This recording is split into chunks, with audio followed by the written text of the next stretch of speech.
Hey guys, welcome to the weekday wrap-up of the NFL Sunday Supplement. This is the NFC edition where we're going to be covering all of the weekend's games just gone, week 2 that being. With me today we've got Chappers. Hi guys. Alright, so we'll go with a bit of a news breakdown first, just cover some of the key injuries in the NFL. To me, the two most worrying probably both hit the Redskins this weekend. So, as you know, they had a tough loss to the Rams. And it now turns out they've lost Brian Orakpo, possibly their best defender, with a torn biceps muscle. And they've lost Adam Carricker to a torn ACL. So how do you think this harms the Redskins' chances? It's bad enough with Orakpo being probably the best defensive player, but a torn ACL is that a season, do you think, out? Yeah, they're both confirmed out for the season. Oh damn, that's gonna hurt bad. Yeah, I mean Orakpo. It's not the greatest defense in the league, let's be honest. But man, that's gonna hurt. I thought they were a solid D, but this is two of the key cogs. Carricker's really improved since they picked him up off of St. Louis, and I was worried about the depth their D-line had in the first place. So this is just going to hurt them even more. And as you said, Orakpo, definitely their best pass rusher and probably their best all-round player on the team, barring possibly RG3's development. So yeah, I think this definitely is a massive pair of losses for them. But it gives other guys a chance to step up, so we'll see how that goes for them. They probably weren't going to make the playoffs this year anyway in that division, so you never know. Grand scheme of things, maybe a bit of a positive for them. Maybe a blessing in disguise, give them a bit more of a higher draft position, maybe. And that as well, yeah. Yeah. Maybe get RG3 some help. Right, other than that, we got the Lions, more injuries in their backfield. Drayton Florence broke his arm. He's one of the few vets they have in that group, so I think this is going to really hurt him, even if he is a player perhaps on the downside of his career. Any views? I mean, that secondary to me was already looking pretty poor. Well, I don't know. It does suck for them. Didn't they lose someone else in the off-season to Buccaneers? Eric Wright, I believe. Yeah, Eric Wright signed with the Bucs on what, to be honest, was far too big a contract in my opinion. But yeah, he was probably their best corner before that. So they didn't really bring anyone else in to replace him either. So yeah, and they also had to cut the fellow that got arrested a few times over the course of the off-season, whose name now eludes me, but doesn't really matter now. Like there was that many. Yeah, exactly. You know, it's hard to remember who was who in the. I mean, if I had a copy of the Detroit Police Report, I'd be all right, but you know, can't keep track of these things. Speaking of arrests, this cracked me up. Michael Turner got arrested for speeding just after the game on Monday night. Oh dear. Yeah, it's definitely the fastest he's gone all season with his mighty 2 yards a rush per He looks like a player that's really on the downside. Big star. Yeah, he just seems to have lost his burst. I mean, to be fair to him, he's hit that dreaded 3-0 at, you know, the one position where it affects you the most. And, yeah, he's had a lot of carries in his time in Atlanta, so I suppose it was a matter of time. Yeah, I mean, what was he? I think he was like third highest rusher last year behind McCoy and Jones-Drew. I think he actually had more yards than McCoy. I think he led the NFC. Oh, did he? Not entirely certain, but I'm pretty sure he did. Yeah. But I know he had a lot of. To be honest, I thought the production side would go down with him with having like Roddy White and Julio Jones and also Tony Gonzalez there. I thought he wouldn't see as much of the ball, so he really had to. When he got his opportunities, he really had to sort of take them. Yeah. This hurt him even more because he hasn't looked that great over the last 2 games. No, he hasn't. You've got Jaquiz Rogers as well, who they're trying to make a bigger part of the offense. So I suppose the Turner era may be over in Atlanta, and this certainly isn't going to help his cause. Nah. Good. Of course, there was a thriller at the weekend between the Buccaneers and the Giants, but the Giants didn't exactly come out of it all too healthy. Now, this isn't because of the Buccaneers trying to get that ball off of Eli during the kneel down. No one was hurt during that play. However, Ahmad Bradshaw's been ruled out this week with a neck injury, suffered a stinger, and Hakeem Nicks has been ruled out because his foot's flared up again. Oh, bad times for fantasy owners there. Yeah, I know. Hakeem Nicks is one of those guys, every time when he's healthy, he's one of the top, probably one of the top 5 receivers in the league, but he's just known for being able to really get rid of those nagging injuries. So that's 2 of their key offensive pieces. This is why one of the issues I have with Thursday night football, you don't necessarily get the downtime needed. I mean, 3 days. Bradshaw possibly could have played if they were available Sunday, even Nicks as well. So, and they also lost one of their tackles. I believe it was David Deal, who, to be honest, is fairly mediocre at this point in his career, but I think he's gone down for the year. So it was a tough weekend for the Giants. Well, again, I think it goes back to these injuries. It doesn't help. The Giants are another team that lost some quite key players in the off-season and haven't replaced them. They lost Brandon Jacobs to the 49ers. Yeah. Didn't exactly replace him. Now Bradshaw's out. Going to be stuck at running back for a bit. Losing Nicks, they lost Manningham in the off-season too. Didn't really replace him. They had 2 guys in Cruz and Nicks, but now one's out. Cruz is going to be the guy who suffers because he's going to just absorb all that coverage now from opposition Ds. I mean, what they've done is they've relied on rookies to step in and fill those roles, but in the first 2 weeks they've been reluctant to use both David Wilson and Ruben Randall. So I don't feel that like they trust them. They've already said that they're going to use the other running back who played toward the end of the game against the Bucks again, whose name eludes me, but he's getting the start tomorrow night, and they're probably going to start Dominic Hickson at receiver. So they look a lot weaker without those 2 names on the offense. Looks like it's going to fall down to Eli more than usual for that team to get the win. Well, he's certainly not going to hit 500 yards next game. No, I would be very impressed if they did. The Rams also they didn't come out perfectly against the Redskins. They've lost left tackle Roger Saffold for a month. It's quite a weak unit. Sam Bradford always under pressure, it seems. So that one's going to hurt them. Steven Jackson also, he's got a groin injury because, that's what happens. If you're running back on my fantasy team, you're going to get injured. I think next year I'm just going to draft running backs from the NFC South rivals. That's probably the best idea, mate. Yep, Darren Sproles in round 1. You heard it here first. And Philly, they had a couple of injuries that will bring to your attention. King Dunlap, tackle, he's been hurt. Pretty tough on them since they've already lost Jason Peters. Their depth at tackle's really going to be tested. Jeremy Maclin has a contusion on his hip contusion. So yeah, just when you run that one. Yeah, just when I thought Blaine Gabbert's injury was the strangest of the week, we go and find out this one, and they've lost their centre as well. Chris Kels, he's done for the year. So Philly O-line, which has been struggling these first couple of games, Vic getting hit an awful lot. It looks like it's only going to get worse for him.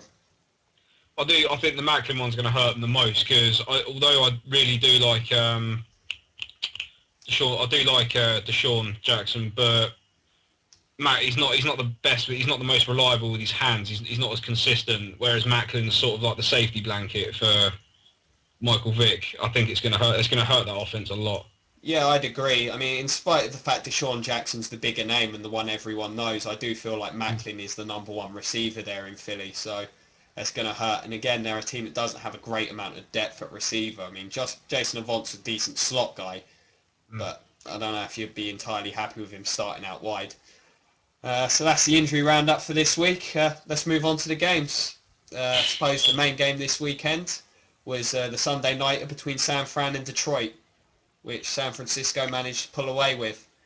I personally think they look mighty impressive. Them and the Texans, for me, currently look like the 2 best teams in the league. Very well rounded.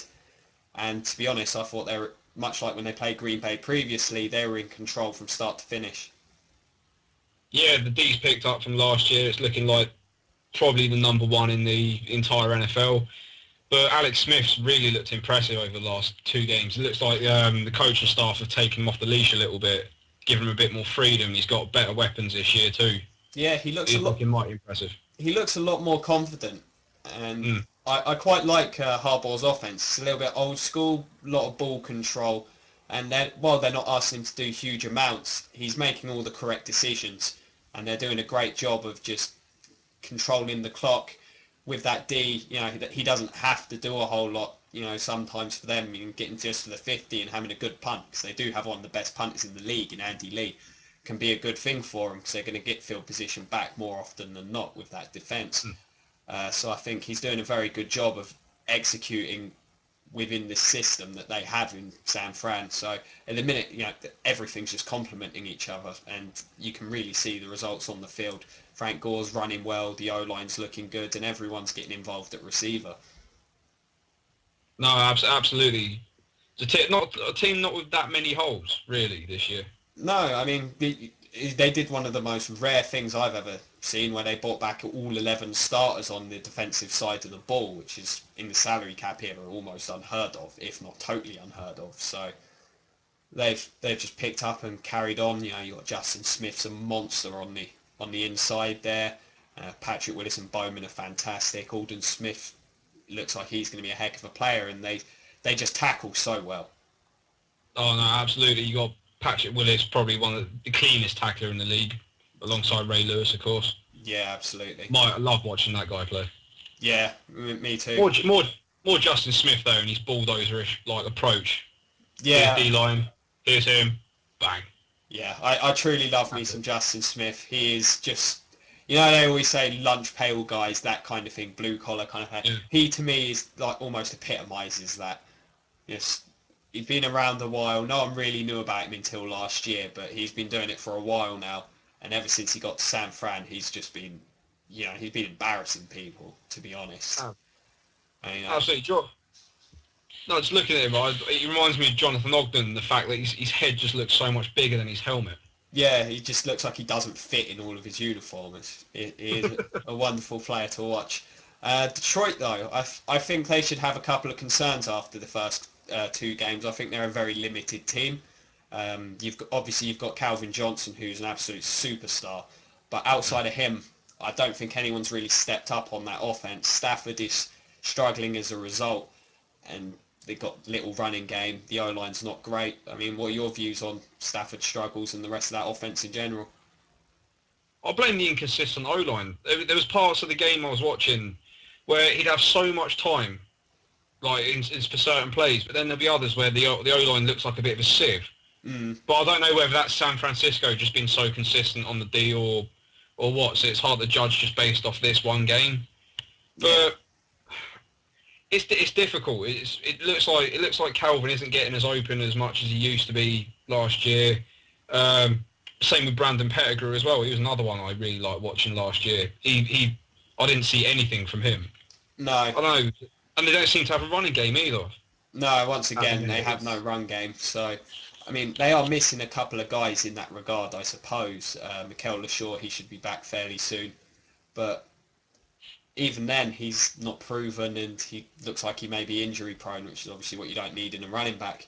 So, I mean, they've got a lot of questions. And I think defensively, it's pretty much the same story. I think they're very one-dimensional in that regard. Whilst they get great pass rush from that front four, they play overly aggressive, and you can see it in the run game. I mean, there were some huge lanes for Frank Gore that game, and you just see him draw plays, and there were just huge gaps as the Lions players just over pursuing, just selling all out to get to the quarterback. You put a lot of pressure on the back end when you do that, and frankly, they do not have a great group of backers or safeties, and their secondary, I mean, on the outside, they look like they could be torched any week. No, I agree on that. Another one that frustrated the hell out of me was Sue. There was parts where he completely bullied the centre and the guards, got through, but he didn't finish off the quarterback like he was last year. There was one point where he got to I saw him completely get to Alex Smith, and he just completely failed to take him down. He just looked like he struggled for fit. Just looked like he struggled really. Yeah, I mean, last year he wasn't quite the force he was in his rookie season. I think to some No. degree, I think teams may have caught up a bit to what Detroit were doing last year. With last year being Megatron's proper breakout season, you saw that essentially the Niners' game plan was if they could stop him, they could handle the rest, and that absolutely turned out to be the case. And the same thing defensively, if you can use the aggressiveness of the D-line against them, I just don't think they have the rest of the pieces there to make up for it. Um, no disrespect to Stephen Tulloch and Louis Delmas, who I think are two very good players, but outside of those two and the defensive line, I think there are holes all across the Lions D, and I think it's starting to really bite them. No, I agree with you though. Yeah. Yeah, we'll move on to another one. Needless to say, we both agree San Fran look like possibly the team to beat in the NFC. Uh, Yep. Absolutely. yeah, so Carolina and New Orleans. Now, this was an interesting one. Seeing New Orleans fall into 2-0 in the rain against Carolina. Well, 0-2, I mean. It's amusing me no end, got to be honest, after the old bounty scandal in the off-season. I mean, don't get me wrong, I love Drew Brees, but you had all that talk about will it affect the team, and I thought people, whilst Drew Brees, fantastic player, I think you're selling short the abilities of Sean Payton in saying that the team was going to be fine. He and Brees are a great tandem, Yeah. and Brees, I think what people sometimes forget is I really feel he's got some of that gunslinger mentality, and I think Sean Payton reels that into some regard, keeps him in Mm. check, and it's always good to have another pair of eyes on offense, especially when they both see the game in such a similar way. Um, the other thing in regards to that, I think the way they've been using their running backs. I mean, Sproles had nary a touch in the first week, and this week they were trying to get him involved, and while it was quite successful, I thought watching the game it was pretty clear Pierre Thomas had the hot hand, and he was breaking tackles left, right and centre, ripping off big games, but they didn't seem to go to him enough. No, I agree. They look short of imagination this year without Sean Payton being on the side. Mm, yeah, Mm. I think that may be it, and defensively they look a mess right now. Well, the amount of suspensions they have, and also the likes of Vilma wasn't allowed to really practice with the squad, were they? No, Over and the Vilma's injured season. now as well, so I mean I thought they bringing in Curtis Oh, Lofton though. I thought he was an upgrade over Vilma, who I still yeah. think is a declining player, but To be then fair, he's still like as many people say, he's like the quarterback of that defense. Vilma. yeah, he is. So he takes them. He's the leader. He's respected. He's the heart and soul of the group, I suppose, even if he may be declining at this point. But the team looks undisciplined as well, or is that just me? No, I agree. I think it's something to do with the lack of imagination. They're putting all their eggs in Drew Brees' basket and trying to let him carry the entire team, and it's not working. As you said, that you need that second pair of eyes to sort of talk him, hold him back, give him some more ideas. Yeah, and the way things are going, then they're going to need to score 40 a week. The way that D is leaking. But I mean, look, I think we've got to give Carolina some credit. They played a fairly solid game offensively, not a lot of mistakes. Uh, ate them up on the ground. Cam Newton having a very good day running after the disappointment he had the previous week against the Bucks. Mm. It was good to see Jonathan Stewart back, although he's unlikely to play this weekend. I think he's re-aggravated his injuries. But they they're a team that to me people were overhyping them in the off season. I still think that roster has a lot of holes, particularly on the defensive side of the ball. And outside of Steve Smith, I don't really feel great about their weapons. No, absolutely. I think they made a nice pickup with. Forgive me, I pronounce Mike this guy's Tolbert. name, Luke Quetchley. Oh yeah, Absolutely. I thought it was a great pickup. yeah, Really definitely. solid linebacker. That's what you need to. You need someone to sort of build around, but they didn't do much with the rest of their draft. No, I mean they got Sure. Silatolu to put on the O line. He's the only other guy that's really getting a few snaps, but I think at receiver in particular, while Steve Smith is still a fantastic player and is to me amazing considering the nature of his game, that he's still going so strong at his age. I mean, Mm. if you can shut him down, you can control that run game. I think they're a team that's going to struggle to get yardage and points. Well, Yeah, no, I've got to agree on that one. It's either going to be Smith, him, or DeAndre Williams really getting anything from that side. Out elsewhere, you struggle to see where touchdowns are going to come from. I think it's very similar, like defensively, because again they've got some great pieces defensively. I really rate Charles Johnson, and player not a lot of people know about, but he's very, very good on the end. They've got a good set of backers with John Beeson back from injury. He looks like he's not really missed a beat. Quetchy looks like he's going to be a good one, and Thomas Davis, who's somehow come back from 3 ACLs, which is unheard of, I think, in sports in general. So I've got to give them credit there. But again, they're a team that looks like they can be got at on the back end. Chris Gamble's a good player, but he's getting up there and he doesn't have much help around him in that secondary. And their defensive tackles, I mean, they get moved around with ease at times, and teams can just run all over them. Yeah, what do you think they should do in the draft? Do you think they should go concentrate on the offense, or do you think they should try and build around that D? Well, I mean, to me, the Panthers, I'd prioritise another weapon, because Smith, as I said, I think he's going to be 35 next season, and you don't really have much else. Greg Olson's not a bad tight end, but he's not exactly, on the level of those go-to guys like your Jimmy Grahams, your Rob Gronkowski's. And Brandon LaFell is a mediocre number 2. If you remove Steve Smith, they have nothing. And I also think they badly need help on the interior of that defensive line, so they can shore up that run game. And that it would also allow them to use those backers more effectively. Do you think, though, the Saints are done after this start to the season? Do you think it's going to be too much for them with all the other stuff on top? I'm not too sure. I still had hopes for New Orleans. I still thought they were gonna top the group, but I don't know. The first 2 games, they haven't looked particularly efficient. They haven't filled me with confidence at all. So I don't know. It's your division. That division. Yeah. It's a strange one. I don't know what to make of it this year. It's like that most years, to be honest. I'm just used to it now. Especially with Atlanta, they look like they may be going strong. It might be asking a lot for them to catch up from this deficit. Yeah, probably. I don't know. I think we need to see another game at least from New Orleans to sort of determine their season. Yeah, they got the Chiefs this weekend, so that's going to be a big one. 2 teams that had expectations entering this season, both are 0-2.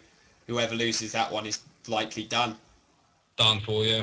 Yep. Right. So I think Kansas will lose that one.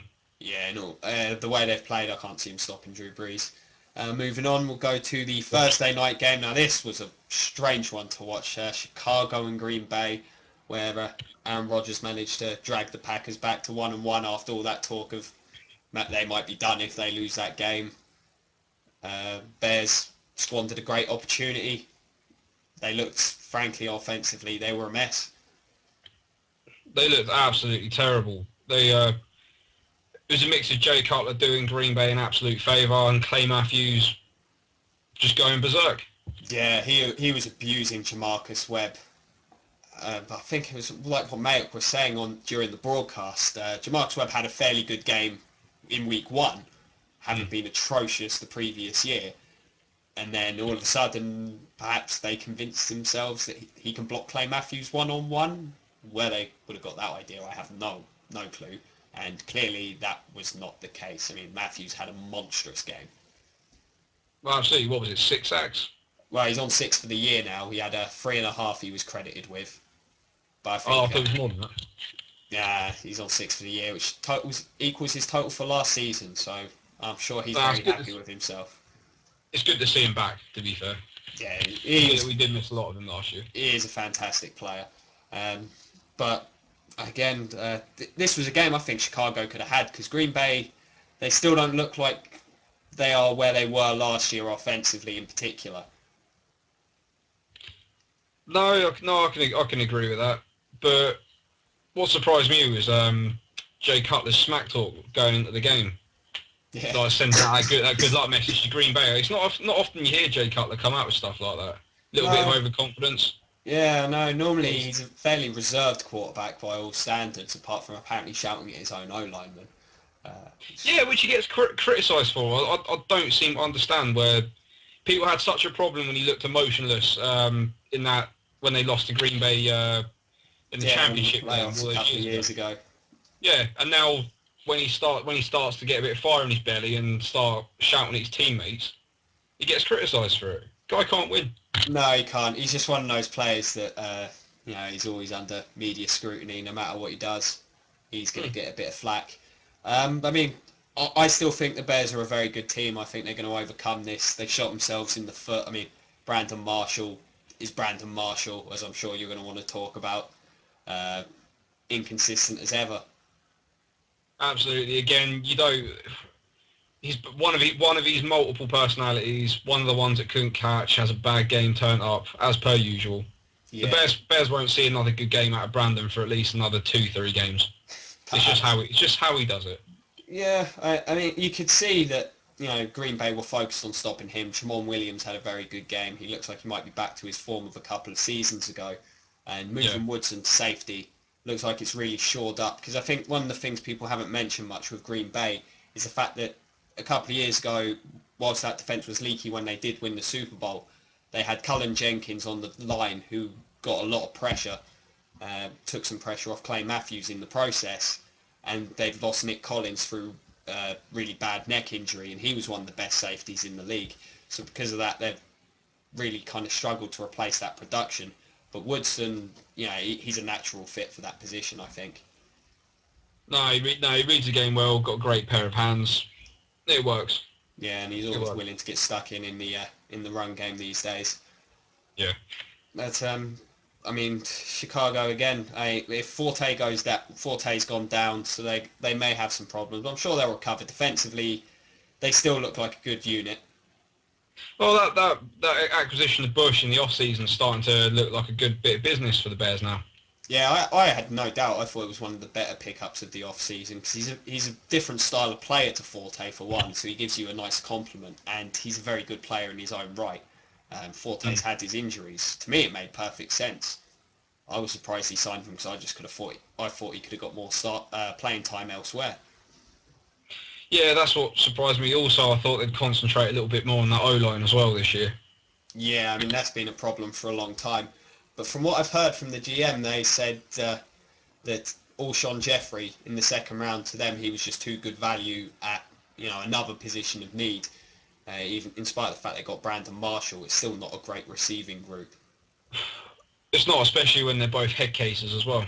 Well, yeah, you do have that worry. The potential fat man and the crazy man. They need to get that O-line shored up, though, because they are going to struggle to deal with some of the better teams in the long run. But I still think they'll have too much for some of the more average teams in the league. Oh, yeah, definitely. I think they'll, second in that division. I think they'll make it to the playoffs. I think they'll win enough. Yeah, they look like a wild card kind of team to me at the minute. And Green Bay, I mean, I think they're going to get there. I mean, there've been a lot of drops thus far this season, uncharacteristic things, but I think that stuff will come along. Aaron Rodgers, people are saying because his numbers aren't as good, what's wrong with him? He still looks like the same player to me when I watch him play. The O-line's okay. They've got a bit more of a run game with Benson, and defensively... Yeah, that was a good pickup, I felt. Yeah, and I think defensively they're going to gel. I think they're going to be there or thereabouts come the end of the season. I don't think there's much to worry about there. No, absolutely. They've got a great set of wideouts. They've got Jennings. They've got Jordy Nelson. Got a great tight end of Finley still. They got enough, and they've added a better running back this year. They'll be fine. Yeah, and they were missing Jennings that game as well, which makes it all the more impressive. And just because we have to give a shout out to this special teams play, the Tom Crabtree pass from the punter. Oh yeah, absolutely. Much kudos. That was a fantastic execution, and always good to see that kind of thing. All right, so All right, so moving on, we got what was a real barn burner, heck of a game at the weekend when the defending Super Bowl champs New York managed to overcome quite a deficit to beat the Bucs. What a game this was. Yeah, what's happened to the Buccaneers this year? They're actually looking like an NFL team. Well, I mean, I think the way to really look at it is a couple of years ago, when they went 10-6, everyone was high on them. They lost the off-season. Raheem probably wasn't hard enough on the team. So whilst they probably weren't as good at the time as the 10-6 record, they probably aren't as bad as the 4-12 record. They're probably somewhere in between. But I think Greg Schiano, the team does appear to really have bought into that sort of college philosophy and mentality that he's brought to the team, and they're really competing hard. No, absolutely. You can see that from week one, the way they were hitting, especially Mark Barron as well. Yeah. I really like the look of that lad. Yeah, I think in the grand scheme, I mean, he's got Rondé there as well with him, which I think is, again, much like the Woodson move back to safety, makes quite a bit of sense. And It's natural fit considering his age, his experience. yeah, Absolutely great idea. I think it's a great player for him to play alongside. Whilst I still fear the Bucks secondary is a bit of a weakness, and clearly the Giants exposed that. They tried to play a lot of man coverage, and clearly it burned them in the grand scheme of things. But in the end, I feel the Bucks had this game well in hand, but they just couldn't put it away in the second half. Drives kept stalling, and in the end, they just gave Eli enough time to gas out that D and start burning them with a long bomb in the fourth quarter. Yeah, they're starting taking advantage of what you said about that secondary, managing to burn them. Yeah, I think the Bucks may regret being so aggressive toward the end. There was a lot of blitzing, left a lot of one-on-ones, and Eli and his guys, they made the plays. So much credit to them. I mean, they really hung in there. But this is how those Giants work. It's what they were doing last year to teams. Yeah, remember it's got to be a learning curve for the coach as well. Yeah, I would agree. Went a little bit conservative. But Doug Martin was struggling. The run game never really got going for Tampa like it did against the Panthers the previous week. Freeman was throwing the ball quite well, and I think perhaps that was the mistake. They probably should have focused on picking on the depleted secondary of the Giants, and they probably could have came away with the W. But it's a learning curve, I think, for the coach as well as the rest of that team. They'll probably come away feeling pretty good about what they're doing in Tampa right now, though. So. Oh, absolutely. Of all the Florida teams, I think you're the ones definitely with the brighter outlook, I think. I think so. I think the rookies that have come in, I mean, Doug Martin, to me, looks like a heck of a player. Barron is hopefully going to work out, be a good one back there. Levante David's calling the plays. He's doing a fairly good job. Playing a little overly aggressive, but you see that quite often in rookies. They couldn't get much pressure this weekend. I've got to say, the refs were poor in this game. There was a lot of holding. When the Giants' offense was on the field, there was holding from the defensive backfield of the Bucks consistently. A lot of illegal contact down the field. There was a lot of holding from the Giants' O-line. The Bucks were struggling to get pressure in the second half because they were either gassed or held. It was a really, really badly managed game. And call this bias or not, I have no idea how that Mike Williams catch at the end of the game is not a catch. I mean, I have no clue. But oh no, I'm already. We've only spoke about this twice on 2 podcasts, but I'm already sick of these replacement officials. It needs to be sorted. Yeah, absolutely. Yeah, it's getting ridiculous now. Yeah. Games have just been spoiled. Yeah, that is true. The Giants defensively though, they don't look like they're clicking. I mean, the defensive line, they got handled, to be honest, in pass. The Bucks pass protected really, really well. Freeman had a lot of time back there, and that was definitely not something I expected. No, not from a massive athletic sort of group the Giants have. You'd have thought they'd have had at least a speed advantage over guys like Donald Penn and Carl Nix. Yeah. But they just got out muscled. Yeah, it did seem that way. I mean, I still think the Giants are going to be fine. It's going to be a dogfight in the NFC East this year, but I think they're one of the teams that manages to fight their way out of that division. And the Bucks, difficult to call right now because they do look like a much different team. I think they'll probably be looking at around 500. Would probably be a very good year for them. And things are certainly looking brighter than they were after the 10 losses to finish out last season. Absolutely. I think from all the teams in the league, you guys definitely had the best off-season. The way with your acquisitions, you got Vincent Jackson, you got your number 1 receiver there. You improved that O-line massively by bringing in Nix. So you've got a huge left side with him and Penn. Yeah. I know you're not big on the I'm not the guy big on called the Eric sign of Wright. Eric Wright. Not at Eric all. Wright. What's your nickname for him? I call him Toast And why is that? because he always gets burnt. And he didn't exactly prove me wrong. I mean, don't get me wrong, that pick return at the weekend was something special, but Yeah, I don't feel great about the amount. No, you're wrong. You're a good player, capable of starting on a team, but he's inconsistent, and the money they gave him was, to me, crazy. But they benched Trueblood. So, At last. yeah, I know. The Angels are singing, trumpets blaring. Who'd you replace him with? I believe it was Big DeMar Dotson. So, How did he perform?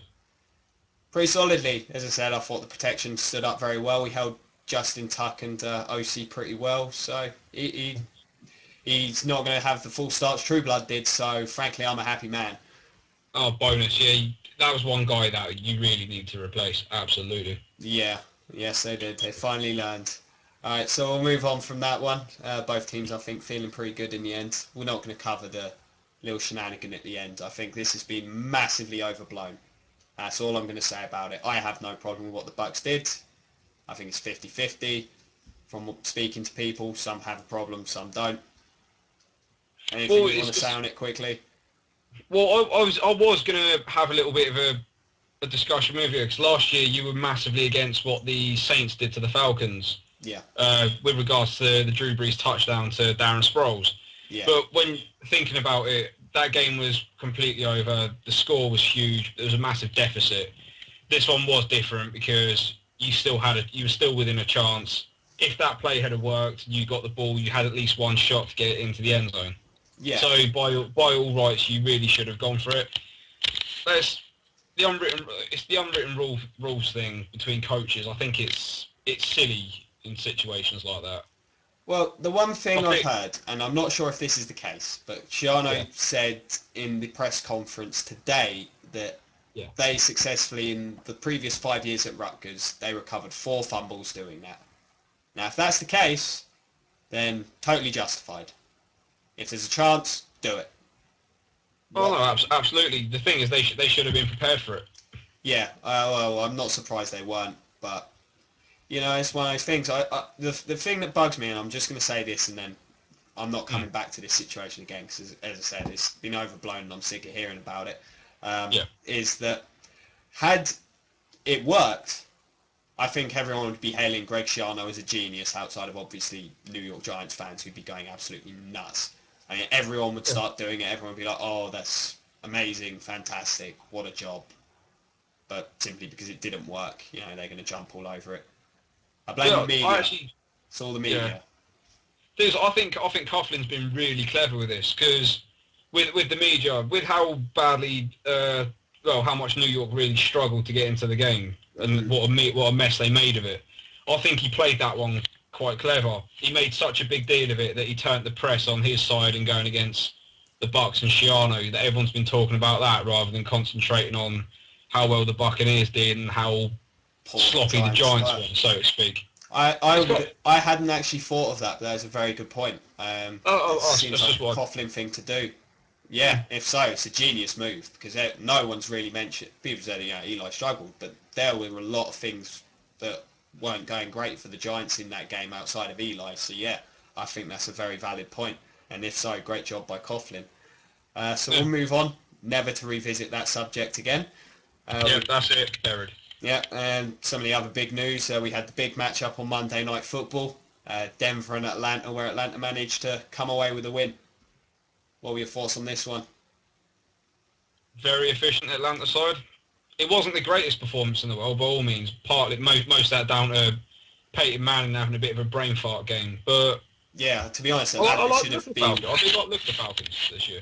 I think the Falcons are very much, to me, look like they have the last couple of years. They're a solid team. They're not going to beat themselves. They've been very good in that regard under Mike Smith. They do everything fairly well. They'll try and control the clock, and they won't make mistakes, and they'll capitalise on the mistakes of the opposition. I mean, they should have been out of sight by half-time in this game. Denver could do nothing offensively. They had the free picks and great field position. The fact they allowed Denver back into the game, to me, shows they're not as good as people perhaps are going to make them out to be.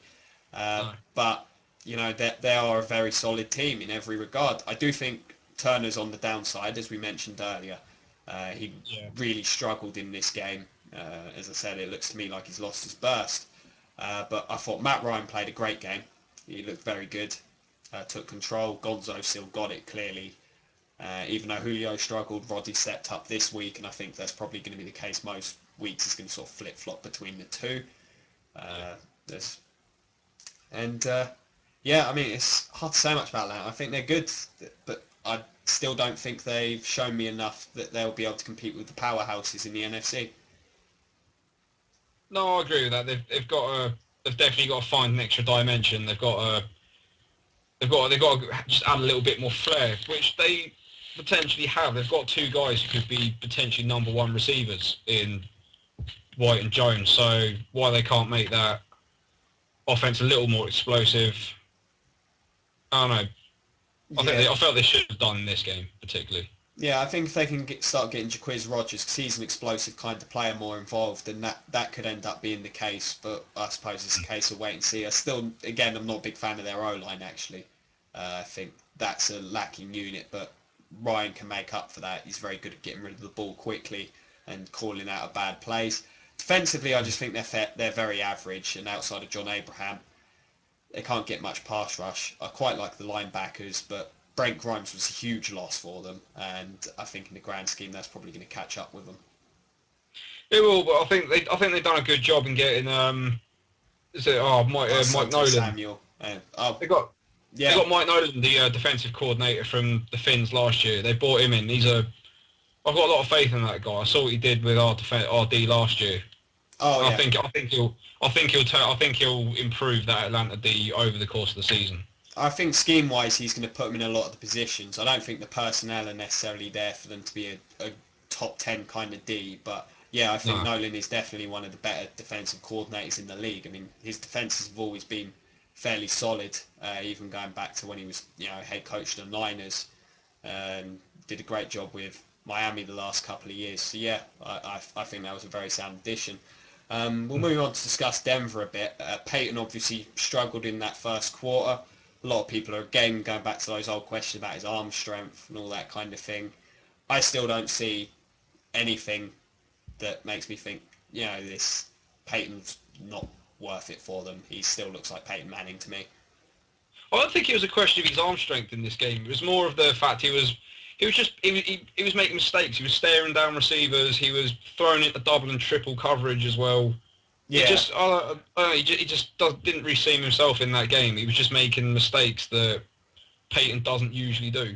Well, I think early on he just didn't quite have them sussed. I mean, he made the mistakes early, and then he moved the ball really well in the second half. I think they made the adjustments, and then it was just Peyton being Peyton. But early on, it was too little, too late though. He'd already dug his team in such a hole so quick. Yeah, absolutely. And there's not a lot of weapons on that offense for him to really expose Atlanta, so it was difficult for him. It was, and I think going back to Mike Nolan, I think he's probably the main reason Atlanta were able to come out with that game, because they were doing a lot of things, disguising coverages. There are a lot of plays in that game where they had no one down on the line of scrimmage. So, Peyton has to essentially get into a guessing game, and early on, Atlanta won those exchanges, and in the end, it proved to be the difference. Willis McGahee, he ended up running really well, had a very big day. He got all of his receivers involved, but as you said, it was just too little, too late. Defensively, Denver again, they looked really good. And in particular, Von Miller. Yeah, that guy's a monster. I do love watching that guy. See his silly little dance after he got his sack. Yes, we did. In fact, I have a little thing. If both the Bucks and the Dolphins win this weekend, we will record ourselves doing that dance, and it's going to go in the intro. We will be next to Von Miller. We will do the dance with him. I think that'll be a nice little touch. I'd like to do that anyway, but yeah, no, I'll take that on that. Fair enough. Well, you're always one for making a tit of yourself. Yeah. Like I say, I'm the whitest dancer you'll ever meet. I don't know. I think I could give you a battle in that department. But yeah, I'm a dad as well, so I've got true. I got no chance then. Fair enough. I will give you that one. Denver, though, defensively, as you said, Von Miller, monster. Doomerville was kept fairly quiet in this one, but I still think that's a good solid D, and they'll keep him in games. No, absolutely, yeah. Yeah, so the sky's not falling, Denver fans. Peyton's going to be fine. Don't you worry. You lost to a pretty good team that do not lose many Mm-hmm. games at home, and Exactly. Peyton's He not got going to throw hit. He free got picks hit a few often. times. Yeah, He got hit a exactly. few times. Took a sack. He got up. He carried on. Exactly. Peyton does throw picks. It does happen. I remember he threw 6 against San Diego a few years ago. They still made the playoffs that year. Everything was fine. Don't you Well, worry. again, it still comes down to what do they have to throw to? Well, Apart from Eric Decker, what else? Demarcus Thomas is developing quite nicely, I think. Had a really nice grab in this game. He's got all the physical tools you'd want. I think it's going to get there. And they didn't use Jacob Tammy much, whether he was injured or something. I think he's someone that Manning's comfortable with as well. But yeah, it'll be fine. He'll make that offense. They'll get there. They will get there. So we'll move on. This was a really good game.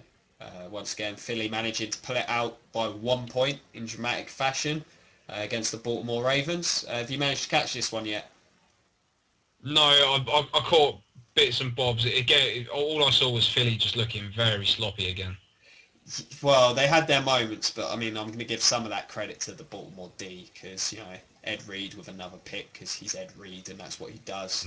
Mhm. There's a lot of pressure, as I said. That Eagles O line, they've had a lot of injuries and they're struggling. Vic is taking a beating. I see at the rate this is going. Vic obviously has his history with regards to being Yeah. injury prone, but I think you could have Iron Man himself back there.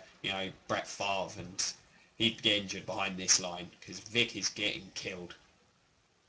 Again, a bit of it is that to do with Vic's sort of style of play, like everyone's talking about. Is that him moving too much out the pocket, or Oh, he's is it got. just a case? There have Is been he a getting lot hit of in the times pocket he's too had no much as well? choice. A lot of times he's had no choice. They're really struggling. There's a lot of pressure, and teams blitz Vic because as much as he may have improved since he got to Philly, he's still not shown the ability to read the blitz and defeat it. He panics a lot, and teams are blitzing. The O-line struggling. He's getting hit. That's how it works. I mean, he doesn't scramble that much these days. Last season had very few by his standards, and this year that seems to be the case again. It's just it's one of those things. You got a bad O-line, you can't read the blitz. Teams are going to blitz. You're going to get hit. You're going to have to deal with it. But yeah, again, some blame has to go to Andy Reid, who really doesn't like running the football. Uh, I don't know why. Much you'll discuss because you picked up LaShawn McCoy this year. Yes, I did. But the curse of being a running back on my fantasy team has not struck him too badly. He has fumbled twice in 2 games, but other than that, he's been solid. And it's hard to run on the Ravens, so he had a fairly good day. He looked fairly impressive. I mean, I've got to give Vic a lot of credit. He really hung in there tough this game. He threw a pick early. The Philly crowd were, being the Philly crowd, they're going absolutely nuts. But he really hung in there, had a very good day. Got the touchdown right toward the end. Pretty tough run up the middle. So I'll give him a lot of credit. And he lost Macklin as well midway through the game. So used Yeah, Brent it didn't Selleck a help. heck of a lot. I mean, Selleck had a monster game receiving. Still can't block for Toffee, but had a very good day receiving. So Matt D, much improved in Philly. Much improved. I was hesitant after, last week it was just the Browns um, that they handled, but they did a very good job keeping what looks to be a much better Baltimore offense under wraps. I mean, we know they're going to get pressure with that front four. Babin and Trent Cole, absolute monsters. Fletcher Cox, their first round pick, he's looking pretty good right now.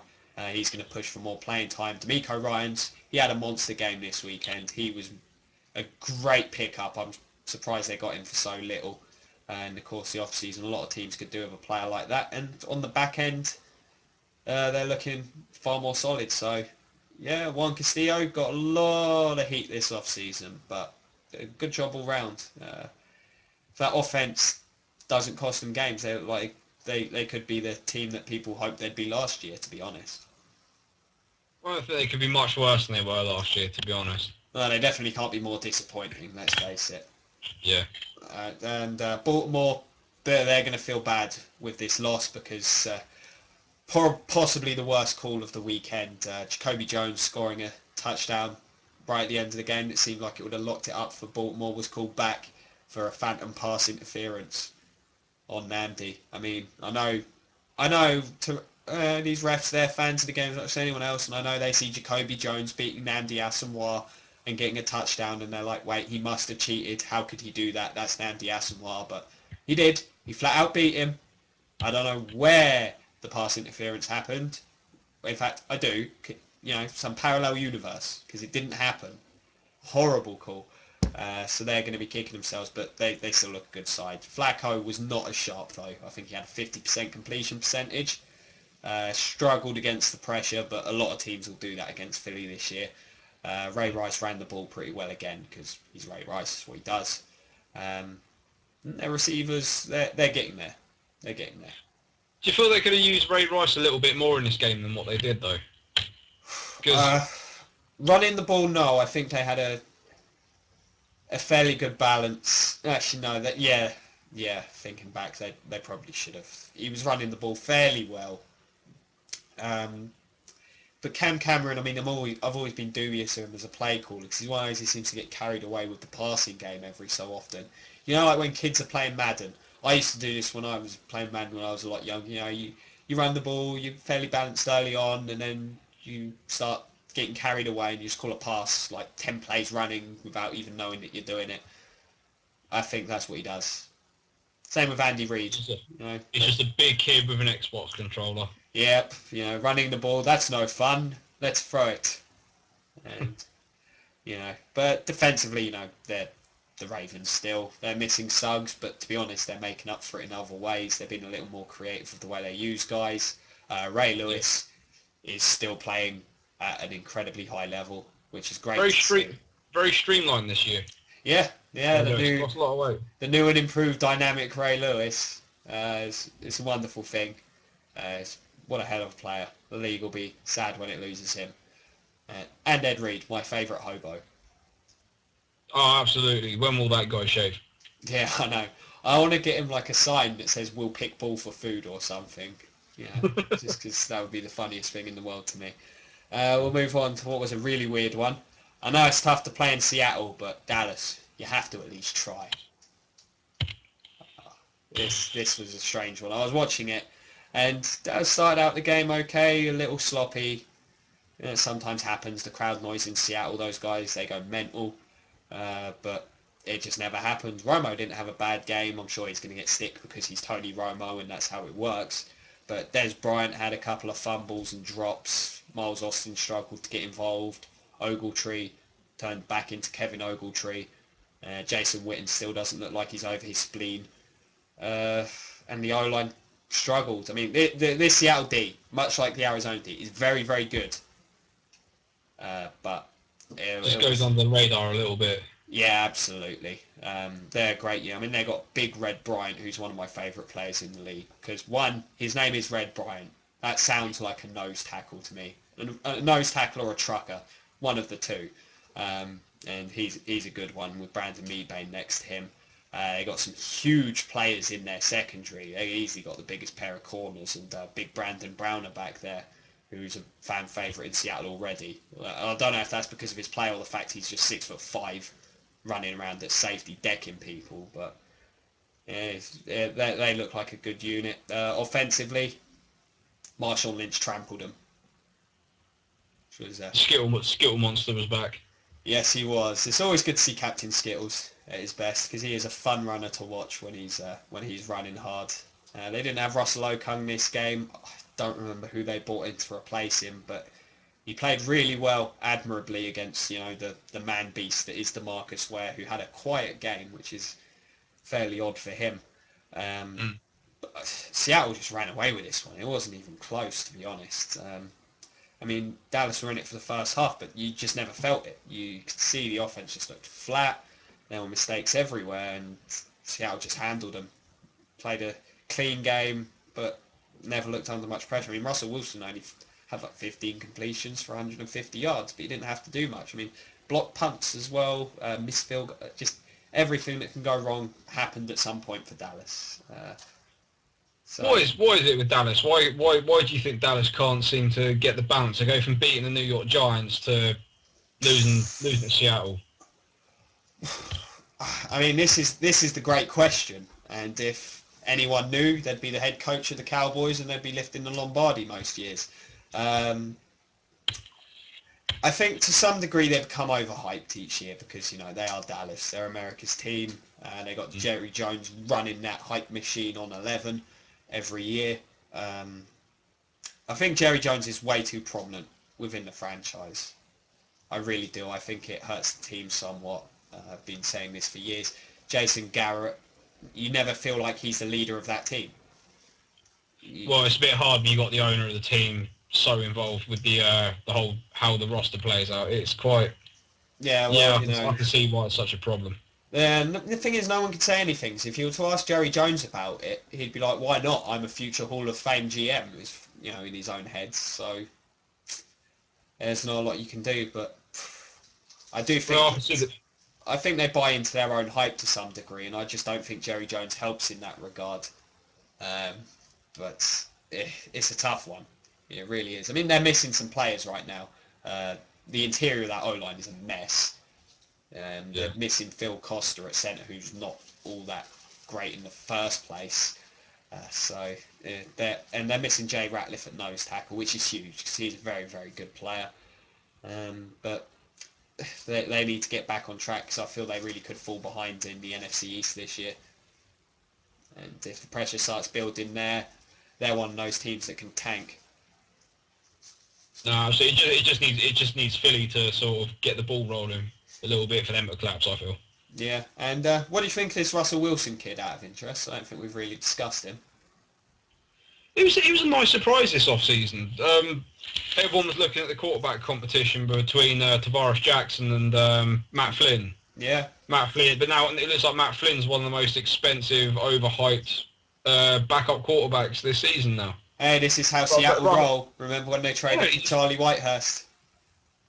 Yeah, he came out of nowhere. He's done the business. The fans love him. I think it was a massively brave call by the head coach to name him number one. Well, it's Pete Carroll. If there's one thing I'll give Pete Carroll, he clearly does not care what people think of him. I mean, if you ever seen some of the stuff he posts up on Twitter, it's like a teenage girl. It's unbelievable. Yeah, well, I thought he was brave after the draft pick. Who did he take? Was it Bruce Irvin? Yeah, well, they picked James Carpenter the year before. They clearly do not look at mock drafts. They clearly, they're in their own little world when it comes to drafting. But, I'll give them credit. They've drafted some fantastic players in later rounds the last couple of years, even if the early ones that are much maligned haven't necessarily worked out yet. I mean, they did a brilliant job last year. They revamped their whole secondary. Almost. I mean, they've got Earl Thomas there, who looks like he's going to be a good one. But they brought in 3 guys, started them as rookies, and now they all look like future Pro Bowlers. So I've got to give them credit where credit's due. Yeah, I mean, take note, Jerry Jones. This is how GMs are supposed to work. Yeah, nice and in the background. Owners, Tell you what, owner, not a GM, but going back to the owners being GMs, if that worked that way in Miami with Stephen Ross, we'd end up having Jennifer Lopez and the Kardashians getting the strap on. Well, let's face it, in some ways they are both wide receivers. That was too easy. Oh, that was. Moving on to the final one. We're going to get sued so bad. We need the elusive man to edit that one out, I think. Hell no. Moving on. This was a great one as well. Washington and St. Louis. Seeing St. Louis come back. Cortland Finnegan winning them the game by being Cortland Finnegan. How does he do this? How? He done it. I still always think back to that one that he got on Andre Johnson. He had him sent off the field. Yeah, I know. How you write on Andre Johnson. He's just so good at it. Yeah, I know. I love seeing trash talkers, but that guy goes beyond trash. He really does get in players' heads. Yes, he does. And he forces his way in. The thing is, coaches, I have no doubt, you play a Jeff Fisher team, you know this stuff is coming. You absolutely do. That was the case when he was with the Titans. They're chippy, they're dirty, they're going to get in your face, they're going to play to and beyond the whistle, and they're going to be yapping all game. Cortland Finnegan is the epitome of that. And teams are, the coaches must be emphasising this all the time, especially with regards to Finnegan. I mean, everyone knows about him. You know it's coming week in, week out. And yet he still manages to do it. I mean, he's good for at least a win this season just from being annoying, which is quite a skill in itself. No, yeah, I totally agree. I mean, the guy is the best nickel corner in the league, and then he's got that added to his game. Yeah. Man, he's a horrible little sort. I've got Miami got to play him October 14. Yeah, I'm not looking forward to it. Well, imagine if we still had Chad Johnson or Brandon Marshall going up against him. Oh man, That'd be absolute hell. That would be fascinating. I've got to say though, one thing with regards to Cortland Finnegan, if he can get in Fitz's head, because they're meeting twice this year, if he can make Fitz snap, I think they should just give him some kind of award. Congratulations, you are the most annoying, irritating person in the history of the world. Yeah. Move over Jerry Jones. You're no longer the most annoying man in the NFL. Cortland Finnegan has now taken that award. I'd say Rex Ryan's the most annoying guy in the NFL. All right, that can be argued too. Yeah. That's something we'll argue one day. Well, yeah, that's true. End of season awards. Most annoying players in the NFL. Well, most annoying figures in the NFL. That'll be a good one. I'm looking forward to that. But moving on from the annoying little man that is Cortland Finnegan, St. Louis looking much improved. They're still garbage, but yeah, looking improved. Well, Sam Bradford finally looks like rookie Sam Bradford again, if not better. Really seems to like throwing to what's his name, the little Danny Amendola. He had a monster game, which is never something I thought I'd say on this podcast. No, it's certainly not something that you're used to hearing. No, I was just thinking about the off-season acquisitions they made on defense. Kendall Langford being one. Yeah, they brought in first. Who did they bring in the draft? Janoris Jenkins in the second. Michael Brockers in the first. Yeah, brought in Finnegan, of course, who we've already mentioned. Yeah, great additions. Really have shored up that team. Defensively, they were one of the worst I've ever seen last year. They were atrocious. They couldn't stop a tumbleweed scoring. So, it's Jeff Fisher. He's a well-respected coach, and he's doing a good job there. The thing that really impressed me, to be honest, was Steven Jackson went down, and they plugged in a rookie, Quentin Richardson, I believe, and he had a really good game. No, that was a surprise to see. Yeah, it's strange seeing offense in St. Louis again. It's been a while. The O-line held up pretty well as well. Yeah. Well, it's going to be quite frightening from St. Louis. They got quite a lot of draft picks, so they're a team that should definitely improve in the next 2-3 years. Yeah, you'd think so. You'd think so. Although I remember when the Raiders got all those picks back in the day for John Gruden and proceeded to do absolutely nothing with them. I suppose they got a kicker in the first, if you consider that progress. But yeah, it's an interesting one. I think St. Louis, they're a team that's just any wins they can get, it's all gravy. But they got to be happy with how things are looking so far because they look competitive, and that's a heck of a step up from the previous couple of years. And Washington, I suppose, where can you start but the rookie phenom himself, RG3? Who? Oh, Bob. No, I'm joking. No, my God, the guy's made such an impact on that franchise. Yeah. Incredible. Yeah, I mean, one of the things you hear often as well is, his leadership, his intelligence and stuff. And that, I don't normally buy into that stuff, but it really does come across in interviews. He really strikes me as a very mature, smart guy. It doesn't look like he should sound that smart though. when you look at him, he looks quite what's the word? Bit dopey. Yeah, no, it's that big cheesy grin on his face with like the headphones, like strutting around before the game, and you think strikes you a bit strange, but nah, he looks like a heck of a player. No, absolute beast. He's had a great couple of games so far. Yeah, he has. There's not a lot of help around him either. Although Shanahan managed to find this Alfred Morris guy looks like a decent running back, but yeah, it's always difficult. This has been the case, going back to the Denver days. It's very difficult to judge a running back in that Shanahan system because, they would just plug in random undrafted or late round picks in and they were getting 1,000 yards every season, it seemed. So, they got a great blocking scheme, those Shanahans. So other teams need to somehow try and rip that off. Mm. But, the amount of picks Washington gave up for Rob Griffin, worth it, do you think, based on the first 2 games? It's impossible to say, but I would say at this minute, probably yes. Given that whole franchise has just been reinvigorated, I think the fans are all totally happy with him. He looks like a heck of a player. And frankly, if you get a franchise quarterback, it's worth the price no matter what. Now, like the Julio trade, that to me was too much just because he's a receiver. You don't know what you're getting there. That's one of the hardest positions to draft. They don't make the impact that a quarterback does. So, yeah, it's looking like the right move, to be honest. No, good. No, I agree absolutely for what he's done for that franchise. Unbelievable. Everyone's talking about him again in positive light. Mm. He's looking good. So, yeah, worth it. Yeah, I think defensively the issue sort of showed because obviously they lost Carrick and Orakpo in this game, as we mentioned earlier. That looks like it's going to be a problem because they did start to really struggle defensively in that second half, which let St. Louis back into the game. Because early on it looked like Washington were going to run away with this. They saw St. Louis came up with an answer to them defensively to some degree, although RG3 had a great game running the ball. But yeah, I think the Redskins they're gonna struggle now with those losses. Because I just really worry about that team's depth across the board. Obviously, there was no Pierre Garçon either in this game, so they were very thin at receiver.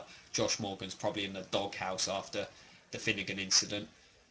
But again, I think they're one of those teams very much in the St. Louis kind of boat where anything they can get this year is great. Yeah, they're still very much a team on the build. They've now got the basis to build around, so just see what they can get this year. Give them the practice. Absolutely. So, great stuff. Since this will be going up before the Thursday game, we've got a Sunday preview show coming up. We'll give you a quick preview as to what we think is going to happen Thursday. We've got the Giants and the Panthers. Who do you think wins this one? Giants. Yeah, I agree. No Hakeem Nicks, no Ahmad Bradshaw. Doesn't matter. Eli's too good for that Panthers D to handle. They'll get their yards, they'll get their numbers, but I think the Giants pass rush finally puts it together this week, and the Giants come out with a fairly comfortable win in the end. So, yeah, I want to see that smug Cam Newton get buried a few times as well. Yeah, well, I'm sure he's going to get quite well acquainted with Mr. Jason Pierre-Paul this week. So that should be a good one, though, however. So, yeah, we'll end it there. Great stuff. Thank you very much for listening, guys. Thanks for showing up again, chappers. Didn't scare you off after the first one? No, it was... I didn't think I'd make it. I only finished work about half hour ago before we start recording, so... We'll get a violin sound for next time. World's smallest violin. Yeah, exactly. I'm looking forward to the Sunday cast. You guys are going to have a bit more of a light-hearted feel to it. So, yeah, great stuff. Cheers very much for listening, guys. Again, feel free to get in touch with us. I got me at Convoy Sports at Twitter, and you've also got my blog, which is on WordPress, or just type Convoy Sports into Google. You'll find all the stuff there, including the iTunes page. And tune in again Sunday. It's going to be a good one. We'll preview all the games for you, and we'll have a bit of fun with it all as well. So have a great weekend, guys, and we'll see you Sunday. Thanks, and see you again.